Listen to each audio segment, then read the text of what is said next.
Hello, athletes. Welcome and thank you for tuning into the Coach Katie Danger podcast, recorded live from Omaha, Nebraska. I'm your host, Coach Katie Danger, U.S. Army veteran, fitness coach, and founder of Red H Nutrition. Here's a fact for you. 99% of us are not elite athletes.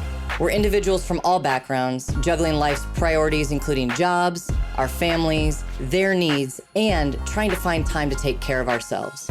Every single week when you tune in, I'll be discussing clear, concise, and actionable strategies you can use to get the most from your fitness, nutrition, and mindset so you can optimize your life without compromising your time. So athletes, settle in and get comfortable. I'm here to educate, inspire, empower, and entertain you to help you enjoy the unique fitness journey that you are on.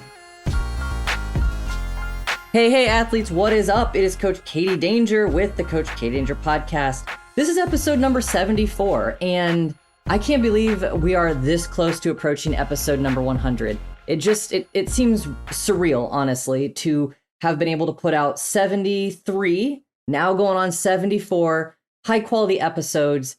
The goal has always been and remains to take fitness principles, to take the questions I get all the time from my athletes and make them simple and easy to digest, because there is so much information out there. You guys could sit around all day and you could Google information, but a lot of times breaking it down to the parts that make sense for you, that can get a little difficult. So that is what I am here for. That is why I'm a coach. I like to take concepts, make them simple so they can fit into your life, because ultimately you want to be in charge of your life. You want nutrition and fitness to fit into the context of your life. And that is exactly what I try to do with all of these episodes. So this week, here's what we're talking about. We're talking about creating a meal in 3 simple steps. So with 3 main parts, you can create a delicious, healthy meal. Now, this is not talking about like how to meal prep in terms of like putting recipes together, but I'm going to make it easy for you. So if you've ever had the questions, what foods do I eat? Because I hear that question all the time. Sometimes it's even out of desperation. It's like, I don't know what to eat anymore. I'm so sick of the foods that I'm normally eating. I don't know what to eat. So, I pick up McDonald's or I go through the fast food line. That confusion generally can create problems for most people. So I'm hoping what this podcast does is it makes choices a little easier for you. It educates you and then inspires you to fill your pantry up, fill your refrigerator up with some really good, delicious meals with some food. So then you can create meals if you like to. Now, here's what I want to get clear about healthy. Somebody will say, what is healthy? And it's so hard to define healthy because in the context of somebody's life, it could be completely different. I also don't like to say some foods are good and some foods are bad, because here's the deal. Nutrition is a spectrum or a continuum. There are things that are less optimal, and then there are things that are more optimal for you. Ultimately, what I'm trying to guide you with here are choices that you can make on the spectrum that are more beneficial. That's not to say that you can never enjoy any of your tasty treats that you love, because life should be about structure and not restriction. Now, I understand if you have some sort of a food allergy or medical condition that would make it a necessity that you restricted foods. But in general, if you don't have those concerns, structure is what you want to look for. Don't worry about restriction. You can still have the things that you love. We just have to make the choices. Is this going to fit into my plan now? Or am I, overindulging? So that's kind of a question that we can dive in a little deeper to later. But there are foods that are demonized, and then there's foods that we celebrate. Food comes in so many different forms. It can get very overwhelming to make the best choice. Here's some questions that I get asked all the time. I get asked, are potatoes good? Should I eat eggs? What about pasta? Should I have whole wheat pasta? What about bread? Is cheese okay? What about dairy? Oh my gosh, do I have to live without bacon?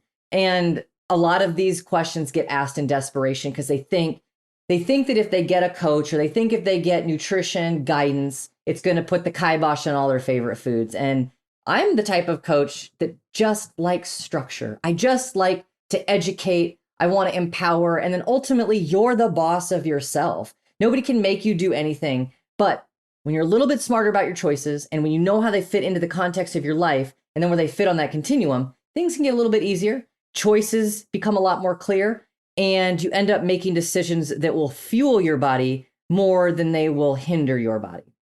So here's what we're doing today. We are talking about proteins, fats, and carbohydrates, because ultimately, when we're talking about food, it generally falls into a protein, a fat, or a carbohydrate. Now, not all foods are perfectly falling into those categories. Like we have peanut butter, right? It's got carbs, it's got protein, and it's got fat.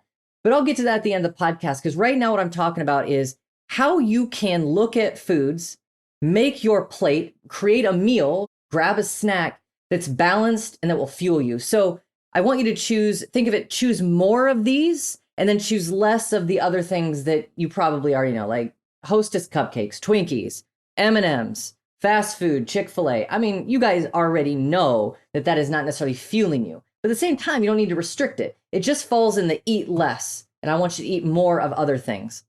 You can always customize your intake for your lifestyle and your taste buds. So don't ever think that just because there's something on this list that is more optimal, it doesn't mean there aren't ways to prepare it to make it tastier and more palatable for you. I want you to strategically improve your food choices. Ultimately, we want to look better, we want to feel better, and we want to move better. We want to live longer, we want to be here for our families. And here's the truth of all of it. When you're counting macros, most people don't need to count macros. They think, okay, I know what food to eat, but like, how much do I eat of it? Here's a general rule. Most people do not need to count macros. Most people are not going to do bodybuilding or show competitions. Most people in life cannot sustain the behaviors of weighing and measuring their food 24/7, nor do they have to reach their goals.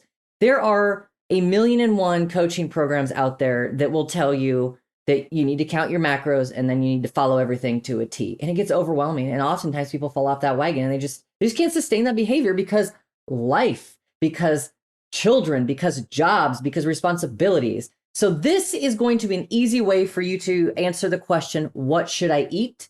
In 3 easy steps. When I'm coaching my clients, we always start with protein first. So when we are figuring out what meals to create and what nutrients need to be prioritized, always start with protein. And it's knowing your foods. So here's some list of good, high quality proteins. So grab your pen and paper if you want to take notes. There is a transcript going to be available later in the show notes, so you can always grab the transcript. But here are some great sources of protein, some Coach Katie Danger approved protein sources. Also, I do want to say one thing. I'm a precision nutrition certified coach. So all of these foods that I am giving to you are also approved by Precision Nutrition, one of the industry leading nutrition coaching certifications. So just keep that in the back of your head too, in case you're wondering, where does she get this stuff from? So here's some great lists of protein. We're going to start with protein, move on to carbs and fats.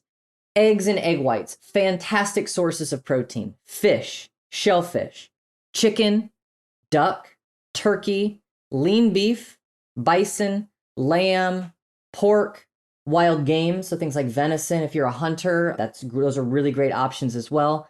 And then plain Greek yogurt, cottage cheese.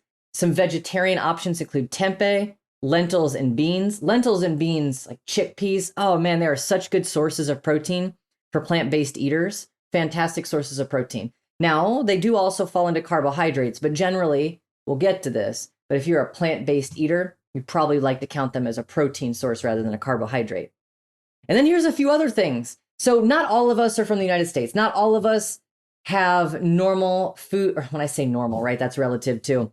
Here's some other good choices of meats. And some of them you might cringe and some of you like, really? Goat, camel, kangaroo, crocodile, horse, and then there's insects. So I don't know if you've ever tried cricket protein before, but you can't even tell that you would never know that they were crickets, and then you just mix them up in a protein shake. I've had cricket protein before. Crickets are a great source of protein. They're also very high in vitamins and minerals. So crickets, insects are great sources of protein as well. Now you do need quite a bit of them in order to get a protein content of, let's say, like, lean beef or bison, but the principle still stands. They are great sources of protein. I also have had crocodile before. In Lincoln, Nebraska, there is, I cannot think of the restaurant now, but they sell fried alligator tail. And I've had, I guess, alligator crocodile. I've had alligator tail before, and it kind of just tasted like chicken. It didn't really, I would have never known that it was alligator unless somebody said something to me. So other great sources of protein. And when it comes to like duck, you want to make sure that you stick to the breast and the thighs because a lot of the other meat can be really oily and fatty. So there's good sources of protein for you. Now there's obviously more sources of protein out there. There's edamame if you're a plant-based eater, some sausages. So you get like summer sausage. Those are okay. They generally tend to have more fat than we were looking at like in a strict protein source. Protein powders, not the most optimal because they're not necessarily a whole food. But remember, when we're trying to make choices, we move on a spectrum from, good, better, best. I don't ever like to say a food is bad because no food wakes up in the morning and goes, man, I want to be an asshole today, right? It's about our choices and how much we put into our bodies of that food that can, really set us off track when it comes to our diet and nutrition goals.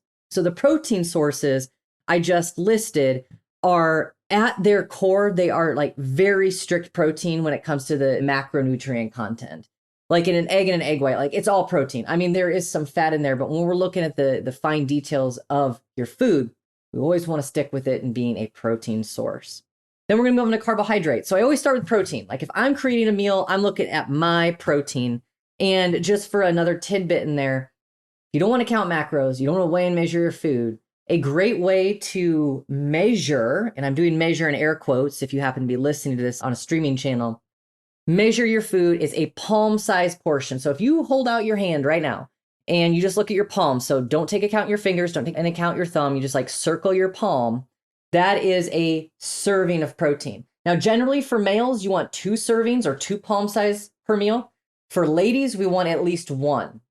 So we're looking at between 22 to 24 grams of protein per palm size serving of lean protein that I just listed off there. So that's a great way to take off the burden of counting macros, but still being aware of portion sizes, because one skill that you do need to have if you're on a weight loss journey is awareness of appetite, awareness of food portions. Overeating tends to really, really put the nail in the coffin of some people's fitness goals. So that's why I don't start with counting macros first. I just start with appetite awareness, food awareness, great choice awareness, and then using some of these easy measuring tools that we're always going to have with us to make better choices and for portion control. So let's talk about carbs. Let's just move into carbs. Beans and lentils. Now, I did mention those as a source for plant-based eaters, but if you are somebody who eats a whole spectrum of foods and you also eat meat in your diet, beans and lentils are going to be a carbohydrate source for you. Steel cut oats, oatmeal, fantastic source of great carbohydrates. Buckwheat, quinoa. Quinoa also does have a good protein content to it as well. Whole grain rices, black rice, wild rice, sorghum, farro, millet, potatoes, yams, white potatoes, they're great too. Amaranth, that is an ancient grain, very, very hearty, very chewy, very dense, very filling. Plain non-Greek yogurt, fresh and frozen fruits. Fruit never made anybody fat. Fruit is your friend. I've talked about this before. Eat your fruit. Corn, barley, sweet potatoes, taro. So I don't know if you've ever had taro before, but I want to take a quick side note. When I was in Hawaii, the official vegetable of Hawaii is taro. So taro grows rampant there. It's actually kind of expensive to get, at least here in Nebraska, but it's a tuber vegetable. So it grows in the ground, looks a lot like a potato, or excuse me, looks a lot like a sweet potato when it comes out of the ground. When you cut it open, it's white in the center, but it's got like these little reddish hue veins to it. And I don't want you to get grossed out by say veins. It's just the coloring of the taro itself. I think it tastes fantastic. I think it's got a buttery, hearty, thick taste to it. I really like taro, and I did not know that it was Hawaii's national vegetable. It grows rampant there. And then other choices, your breads, whole wheat, sprouted grain breads are great. Ezekiel bread, that's a great source of carbohydrates. English muffins, pastas, and wraps. Now, pasta, once again, like if you need to go gluten-free, there's plenty of gluten-free pastas out there. Whole wheat pasta is going to be a better choice, but white pasta is okay too. It depends on who you are and what your goals are. These are just lists of carbohydrates that you should fill your plate with because they do tend to fall on the spectrum of best choices for carbohydrates. What you want to focus on though, if you forget everything I just said about carbohydrate choices, whole, minimally processed sources of carbs, they have a lot of nutrition, a lot of fiber per serving. And then ultimately, when we're talking about veggies, fruits, eat the rainbow. Whole spectrum of opportunity for vegetables, which we'll go ahead and just dive into there too before we get into fat. So here's some great vegetables. Let's talk about red. Hey, I know and you know that I talk a lot about using supplements on your fitness journey and reaching your full potential. How I believe they're integral pieces of the puzzle to reaching your best self and best fitness results. But do you know how supplements fit into your plan? Do you know what to take for your goals and how much of a supplement you should take? If you've ever had any of those questions and you want to know how supplements can work for you and your goals, go to yourfitnesssupplements.com and take the free 3-point personalized supplement assessment. And with just a few questions, You'll have a complete, personalized supplement recommendation in less than 60 seconds. You'll know more about how supplements fit into your fitness goals, what's safe, and what's effective and perfect for you. So type in yourfitnesssupplements.com in your internet browser, take the free assessment, and get on the fast track to your best fitness results. I've done a podcast on the rainbow before. It had to do with how colors can actually help rejuvenate us and give us some cellular benefits as well. But I want to talk about the rainbow in regards to fruits and vegetables. Red, orange, yellow, blue, green, indigo, violet. Red, we got beets, rhubarb, red cabbage, red onions, red peppers, radish, red leaf lettuce, and tomatoes. Yellow and orange. Pumpkin, orange peppers, butternut squash, yellow carrots, summer squash, yellow beets, acorn squash, and yellow peppers. And I don't know if I said carrots, but carrots are in there too. Okay, then we got some white, like whitish vegetables, very, very light yellow. Shallots, white carrots, mushrooms, cauliflower, garlic, and onions. And you guys, don't ever limit yourself on garlic. Garlic is an amazing superfood for immunity. Just another side note. And then green, we tend to think of our vegetables as mostly green, right? Celery, green beans, kale, cabbage, Brussels sprouts, asparagus, green peppers, collard green, spinach, cucumbers, iceberg lettuce, romaine lettuce, arugula, snap peas, and then broccoli, if I didn't already mention it. Most of the time when we think of vegetables, we already know what's green. Then we go to purple. So purple is one of the last colors of the visible light spectrum. Purple is the last color that we see, and generally most vegetables that we think of, we don't really think of a lot of purple vegetables, but I'm sure you heard of purple cabbage. There are purple peppers. So we got red peppers, yellow peppers, orange peppers, green peppers. There's also purple peppers as well. I feel like I just say the word pepper all the time, pepper. We have purple cauliflower, which I have never had. And when I was making this list, very, very interesting. I would love to find myself some purple cauliflower. Purple asparagus, and then probably everybody's familiar with the eggplant. So eggplant's on there as well. Those are great sources of carbohydrates. Eat the rainbow when you're filling up your plate with carbohydrates in terms of portion sizes. So here we talked about the palm size for protein. Now when it comes to carbs, we would take our hands. So this is now we're including our fingers in the mix here. We got our palm and we got our fingers and our thumb. You take it and you make a cup. So pretend you were going to like hold something in there, hold food, whatever. You hold something in there like a cup. The cup full that you make with your hand, that is generally a serving of carbohydrate, cup full. For females, once again, at least one serving per meal. For males, 1.5 to 2 servings. Okay, so we talked about proteins, got some great sources of protein, good ideas for you making your next meal. We got carbohydrates, plenty of options for carbs, and then including your fruits and vegetables in that as well. And then fats. So people tend to have the more difficult time with fats. I think everybody always usually goes to avocados or olive oil or extra virgin olive oil. Like we know those things, but here's some more ideas for fats.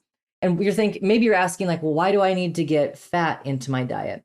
Fat is a good source of energy. Fat helps vitamins and minerals absorb into our body. Fat helps with nervous system, cell signaling, muscle contraction.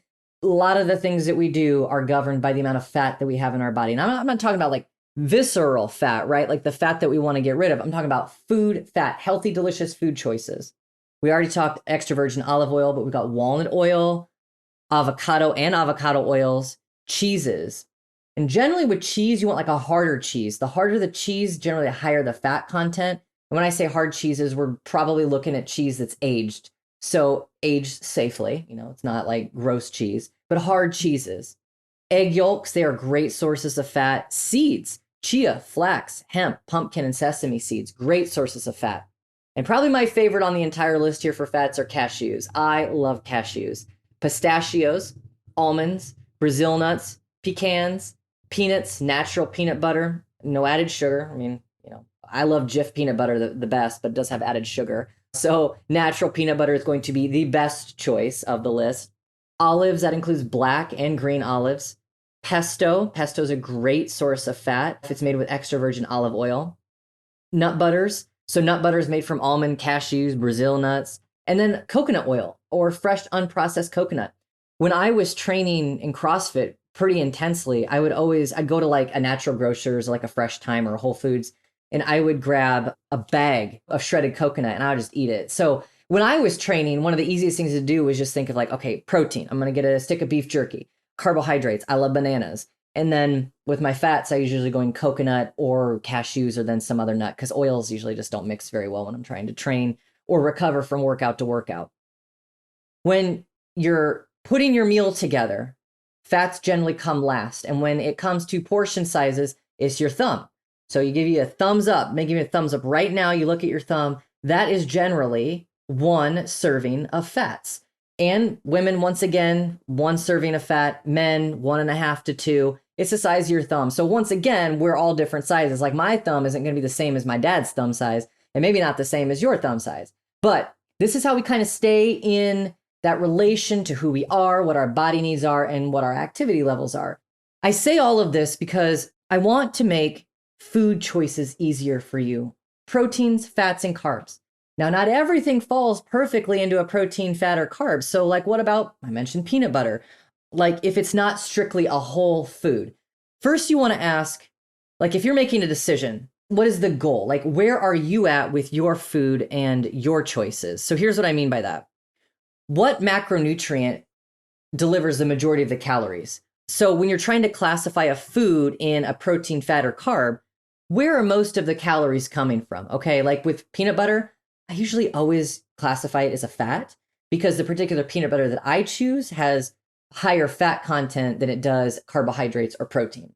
So that's what I do when I talk about peanut butter. And that goes for other foods like an acorn squash. I mean, if you put some butter on or oil on it, like, do you have a lot of oil on it? Is it fat or is it carbohydrate? So that's where you have to go, what macronutrient delivers the majority of the calories? And then what eating style do you follow? So if you were on a low carb or a keto diet, certain things might count as a carbohydrate more than they would as a fat. So then you have to ask yourself, what eating style do I follow? I mentioned before, plant-based eaters, great sources of protein would be beans, but myself, I'm going to classify those as a carbohydrate because I am not strict plant-based. And then how is the food typically eaten? So perhaps it's eaten more as a protein, or it's like a starchy side, like with potatoes, or is it a topping? So like with dairy, we've got heavy whipping cream, right? Like generally there isn't a lot of carbohydrates in heavy whipping cream, so we're going to classify it as a fat. But then what else are you eating it with? Is it on top of a cupcake that is the majority of carbohydrates, right? So that's how you can break things down to kind of keep things simple, but not have to dive into the weighing, the measuring. And then a lot of food tends to create emotional reactions from people. Food is just food. It just exists in our world. What we do as humans, like we do with most things, is we like to attach feelings and emotions and labels to things. This goes with the amount of meals that we eat. Maybe you're wondering, okay, well, now I know what to eat for my meal. How many times a day do I eat? I coach a lot of clients, and I want to give a shout out to Kelly because she is working on her relationship with food, becoming more healthy with one, healthier with what she puts in her body, but number two, just healthier with her thoughts about food and eating. Because she was at a point where she wasn't doing the things that she wanted to do. She didn't have the best relationship with the labels. So she said, I'm not even going to call it breakfast, lunch, and dinner. I'm just going to call it a meal. And that's just what I eat. Like when I'm hungry, I eat a meal. Now we've got some other skills and behaviors that go along with that, with the awareness, right? Like she knows portion sizes because we talked about palms and cupfuls and thumbs. And what I was going with that is there are ways that we make this more difficult than it has to be. So you are ultimately the boss of you, but knowing is a lot of the battle. I don't want to say like food and nutrition should be something you're fighting and punching over all the time.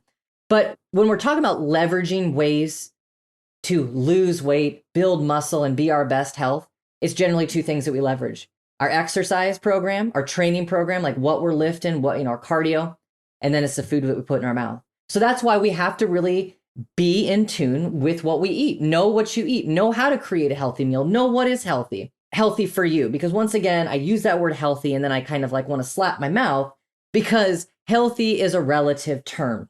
It's a spectrum. It's a continuum. Good, better, best. There's always a choice to be made in the moment. If you happen to come to a crossroads and you're wondering, I've got two things in front of me. What do I eat? Let's just say, for example, you've got a delicious Chick-fil-A meal in front of you. I love their chicken nuggets and I love their fries. And then maybe you've got something you made at home, like you've got chicken breast and potato. Now, maybe you don't know. I'm going to assume that you don't know in this context. You're like, well, maybe I don't really know what to eat. They kind of look the same. They're both chicken. They're both potatoes. Okay, now I want to add something to this whole thing to make it even easier. How close is that food to being in its most least unprocessed form?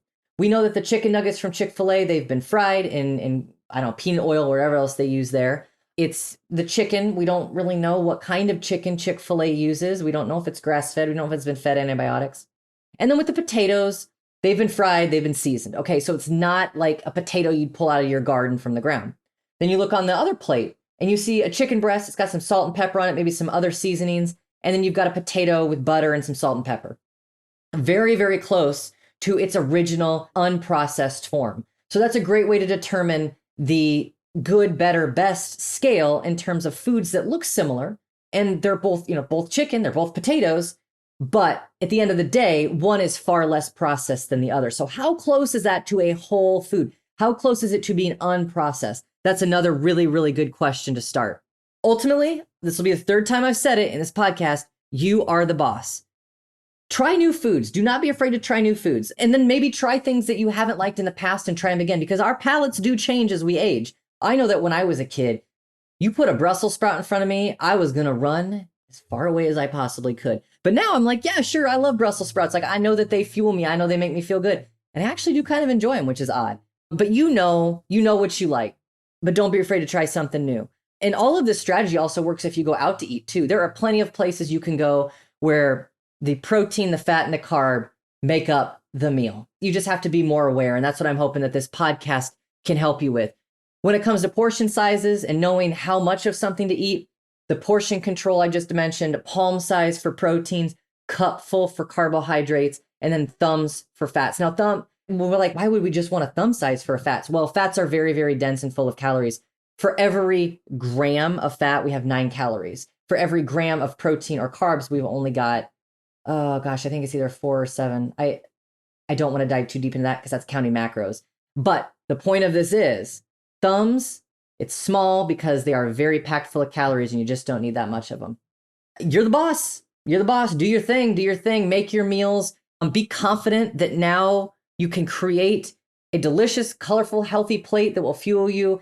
And remember, this is about structure. It's not about restriction. There's absolutely no restrictions in life. Don't put yourself in a box, but do the best that you can in the very moment. If you need to take a minute and take a step back from a decision because you're overwhelmed, give yourself that space. If nobody's ever given you permission to give yourself space, I'm giving it to you right now. Give yourself space to make a decision. If you need to listen to this podcast over again, make a list of the proteins, fats, and carbs that we talked about. Do that. If you have any questions, you can always get in touch with me, Katie@CoachKatieDanger.com. I think this would be a great episode to go back, though, and look through the transcript and the show notes, just simply because there's a lot of information. And when I was listing off foods in the specific categories, you might want to jot those down. So I'm going to end this with the opportunity to coach you. Now, my 90-day program plans all of this for you. It gives you the structure so you can take some of these perhaps overwhelming decisions and makes it a lot easier for you. And we leverage the nutrition, we leverage your movement and your workouts, custom nutrition, custom workouts. Everything fits into the context of your life. So you don't have to turn your life upside down. You don't have to restrict your favorite things. All you have to do is just communicate.